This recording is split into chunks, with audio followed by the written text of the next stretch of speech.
ان دنوں ایک drama serial کے بہت چرچے ہیں۔ وہ ڈرامہ ہے ترکی کا، جس کا نام ہے دیریلیس ارطغرل۔ ترکی میں اسے ارطغرل بلاتے ہیں، پاکستان میں ارطغرل بھی بلایا جاتا ہے۔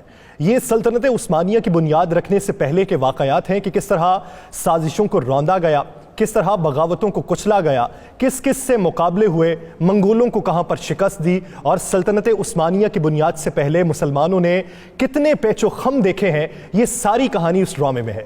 اس ڈرامے کے آنے کے بعد کہا یہ جا رہا ہے کہ اس نے کچھ ہی عرصے میں ہالی ووڈ انڈسٹری کو پیچھے چھوڑ دیا ہے۔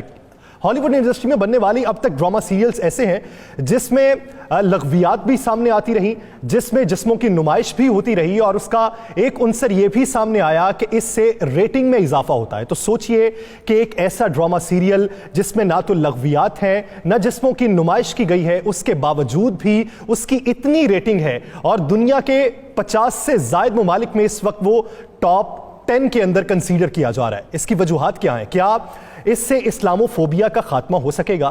کیا اسلام کا بہترین امیج اجاگر ہو سکے گا؟ بہت سی رائے یہ ہے کہ اس سے اسلام کا امیج اجاگر نہیں ہو رہا، بلکہ اسلام کے امیج کو متاثر کیا گیا، جبکہ بہت سے لوگوں کی رائے یہ ہے کہ اس سے اسلام کا بہترین امیج اجاگر ہو رہا ہے۔ ایسے ڈرامہ سیریل آنے والے دنوں میں چلتے رہنے چاہیے۔ رانا صاحب، دو طرح کے نظریات ہیں۔ ایک نظریہ ان کا ہے جنہوں نے ڈرامہ دیکھا ہے، ایک نظریہ ان کا ہے جنہوں نے صرف سنا ہے۔ دونوں کے نظریات میں کس کا نظریہ بہتر ہے، اور یہ ڈرامہ سیریل اسلامو فوبیا کے خاتمے کے لیے کس حد تک مفید ہے؟ بسم اللہ الرحمن الرحیم۔ دیکھیں، یہ ایک وہ ڈرامہ ہے جو میں سمجھتا ہوں کہ ہماری آنے والی نسلوں کو بھی دیکھنا چاہیے، ہماری نوجوان نسل کو بھی دیکھنا چاہیے۔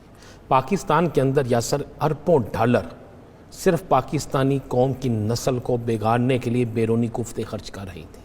ہماری نوجوان نسل کو گمراہ کرنے کے لیے یہاں پہ NGOs کے ذریعے، یہاں پر مختلف ڈرامہ سیریز کے ذریعے، یہاں پر مختلف پروگراموں کے ذریعے، مختلف ورک شاپس کے ذریعے ہماری نوجوان نسل کو گمراہ کرنے کی کوشش کی جا رہی تھی۔ آپ دیکھیں، یہ ایک ایسا ڈرامہ ہے جس میں بتا دیا گیا ہے کہ اسلام سے بڑھ کر طاقت کوئی نہیں، جس میں بتا دیا گیا ہے کہ ہمارے لیے رسول پاک صلی اللہ علیہ وآلہ وسلم کی ہستی سب سے بڑی ہے۔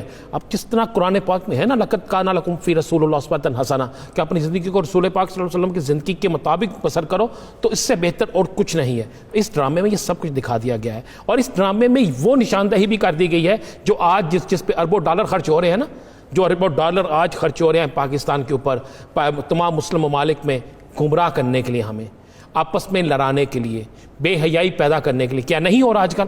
یہ اس وقت بھی ہو رہا تھا۔ آپ دیکھیں اس وقت مسلمان حکمرانوں کے وہاں پر کنیزیں کون تھیں، کس طرح ان کو ٹرین کیا جاتا تھا، کتنے پیسے ان پر خرچ کیے جاتے تھے، کس طرح ان محلوں کے اندر جو دوسرے غلام تھے یا فوجی بھرتی کیے جاتے تھے، ان پر کتنے ڈالرز اس وقت کے پیسے